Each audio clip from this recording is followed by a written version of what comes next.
नमस्कार मित्रांनो, मी प्रकाश पोळ, गटविकास अधिकारी आणि महाट्यूबमध्ये आपल्या सगळ्यांचं स्वागत आहे. कल्पना करा, आपण आपल्या रोजच्या कामात आहोत आणि अचानक एक फोन येतो.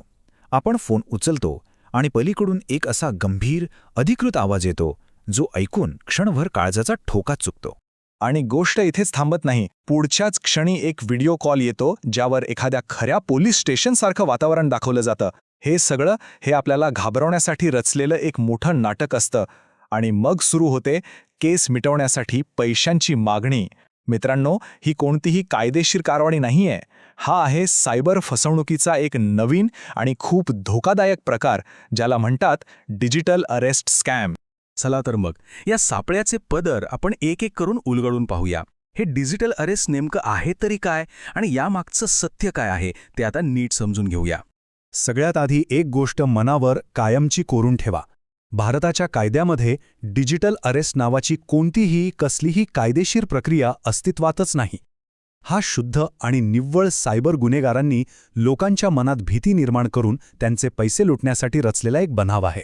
आता हा सगळा घोटाळा खरा वाटावा यासाठी हे गुन्हेगार स्वतःला कोणीतरी मोठे सरकारी अधिकारी भासवतात. कधी ते पोलीस असल्याचं सांगतात, कधी CBI, कधी RBI, कस्टम किंवा थेट कोर्टातून बोलतोय असंही सांगतात. हे सगळं आपल्या मनात विश्वास आणि भीती एकाच वेळी निर्माण करण्यासाठी असतं. आणि ते फक्त अधिकारी असल्याचं भासवून थांबत नाहीत. ते आपल्यावर मनी लॉन्ड्रिंग, ड्रग्ज तस्करी किंवा अगदी दहशतवादासारखे भयंकर गंभीर आरोप लावतात. आता हे शब्द ऐकून कोणताही सामान्य माणूस हादरून जातो आणि नेमक्या याच घाबरलेल्या मानसिक स्थितीचा ते गैरफायदा घेतात. मग प्रश्न पडतो की हे गुन्हेगार हे सगळं इतक्या सफाईने करतात तरी कसे? त्यांच्या कामाची एक ठरलेली पद्धत आहे, जी साधारणपणे 4 टप्प्यांमध्ये विभागलेली असते. पहिला टप्पा असतो एक अनपेक्षित फोन कॉल, ज्यात आपल्या आधार कार्डचा गैरवापर करून गुन्हा झाल्याचं सांगितलं जातं. दुसऱ्या टप्प्यात स्काईप किंवा व्हॉट्सॲपवर व्हिडिओ कॉल करून एक बनावट पोलीस स्टेशन दाखवून आपल्याला आणखी घाबरवलं जातं. तिसऱ्या टप्प्यात आपलं बँक खातं सील होईल, पासपोर्ट रद्द होईल आणि थेट तुरुंगात जावं लागेल अशा धमक्या देऊन प्रचंड मानसिक दबाव टाकला जातो. आणि शेवटच्या चौथ्या टप्प्यात हे प्रकरण मिटवण्यासाठी सिक्युरिटी डिपॉझिटच्या नावाखाली आपल्याकडनं RTGS, UPI किंवा क्रिप्टोकरन्सीद्वारे पैसे उकळले जातात. हे सगळं ऐकून एखाद्या क्राईम थ्रिलर सिनेमाची कथा वाटू शकते, पण दुर्दैवाने हे वास्तव त्याहूनही जास्त भयाण आहे. या फसवणुकीची तीव्रता किती जास्त असू शकते हे समजून घेण्यासाठी आपण एक खरी, नुकतीच घडलेली घटना पाहूया. ही रक्कम आहे 11,80,000 रुपये. हो, एका व्यक्तीने या घोटाळ्यात आपल्या आयुष्यभराची जवळपास सगळी कमाई गमावली आहे. ही घटना आहे पुण्यातील एका 74 वर्षीय अजिंशी.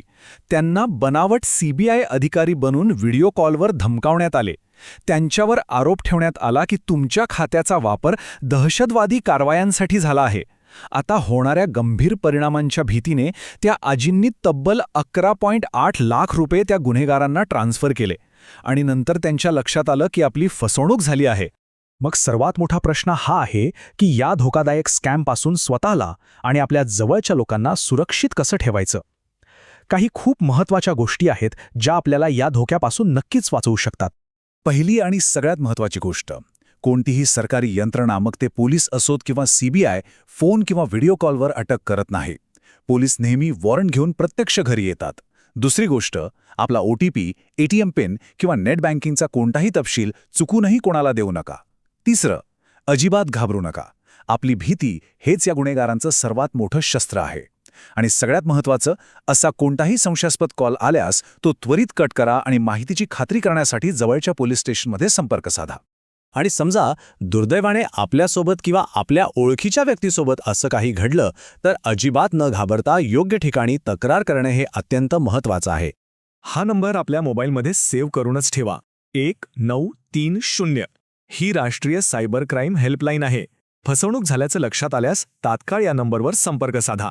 मी पुन्हा सांगतो, नंबर आहे 1930. आपण आपली तक्रार ऑनलाईन सुद्धा नोंदवू शकता. त्यासाठी www.cybercrime.gov.in या सरकारी वेबसाईटवर जाऊन आपण सविस्तर माहिती देऊ शकता. या संपूर्ण माहितीचा सार एका वाक्यात सांगायचा झाल्यास तो असा आहे की कोणताही खरा पोलीस, CBI किंवा RBI अधिकारी आपल्याला व्हिडिओ कॉलवर अटक करत नाही किंवा पैशांची मागणी करत नाही. आणि जो कोणी असं करत असेल तो 100% सायबर गुन्हेगार आहे, हे पक्क लक्षात ठेवा.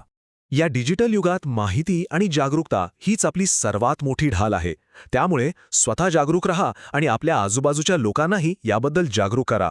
ही माहिती जास्तीत जास्त लोकांपर्यंत पोहोचवा. कदाचित आपल्या एका शेअरमुळे कोणाची तरी कष्टाची कमाई वाचू शकते. जर ही माहिती आपल्याला उपयुक्त वाटली असेल तर नक्की लाईक करा, शेअर करा आणि अशाच महत्त्वाच्या माहितीसाठी महाट्यूब चॅनलला सबस्क्राईब करायला विसरू नका. सुरक्षित रहा. पुन्हा भेटूया. धन्यवाद.